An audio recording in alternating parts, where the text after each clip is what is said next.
Welcome to our channel. If you want to start intermittent fasting safely and effectively, follow these simple guidelines. Step 1. Choose a fasting schedule that fits your lifestyle, such as the 16-8 method with a 16-hour fasting window and 8-hour eating window. Step 2. Start gradually by pushing breakfast back an hour each day until you reach your desired fasting period. Step 3.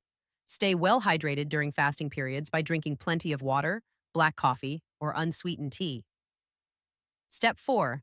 Break your fast with nutritious, balanced meals rather than overindulging or binging on unhealthy foods. Step 5. Listen to your body and adjust your fasting schedule if you experience dizziness, extreme hunger, or other concerning symptoms. Step 6.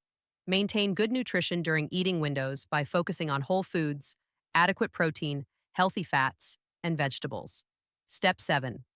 Avoid intense exercise during the first few weeks while your body adapts to the new eating pattern. Step 8.